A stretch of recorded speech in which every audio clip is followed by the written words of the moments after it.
Hi வாங்க வணக்கம். நேற்று லைவ் போட்டுட்ருக்கும்போது இடி மின்னல் காற்று மழை மின்னல் அடிக்குது பாருங்க. ஐயோ எப்படி மின்னல் அடிக்குது பாருங்களேன். மின்னல் இப்போவும் மின்னல் தான். நைட் இதே மாதிரி தான் நேற்று நைட்டும் இருந்தது லைவ் போடும்போது.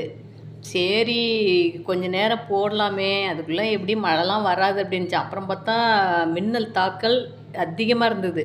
அப்போ தான் பயந்துட்டு ஆஃப் பண்ணிட்டேன். லைவ் பேசிகிட்டு இருக்கும்போது ஆஃப் பண்ணிட்டேன்.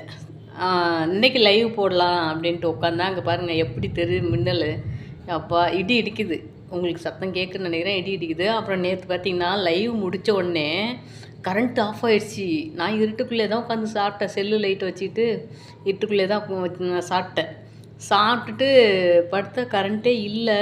என்ன பண்ணுறது, வேர்த்து ஊற்றுது, காற்று வசதியே இல்லை.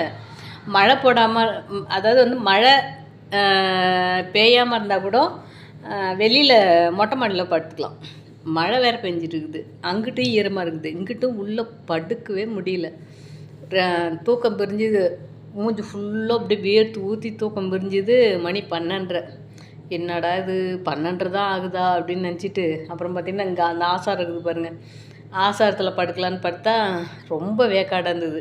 அதுக்கப்புறம் மொட்டை மாடியிலே போய் படுத்தேன் 12:30க்கு. ஈரம் காஞ்சிருந்தது, ஆனால் சொல்லு இருந்தது. அப்படி படுத்த உடனே தூக்கம் வந்துருச்சு.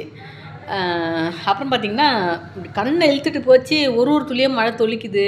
என்னடா கொடுமை இது அப்படின்ட்டு திரும்ப எந்திரிச்சு வந்து ஆசாரத்துலேயே படுத்து அப்புறம் அந்த எந்திரிச்சு கோலம் போட்டு வேலைக்கு கிளம்பி போயிட்டேன். 6:30க்கெலாம் கிளம்பி போயிட்டேன். கொடுமையோ கொடுமை, நைட்டு தூக்கம் இல்லை. இன்றைக்கி லைவ் போடலான்னு பார்த்தா இடி மின்னலாக இருக்குது.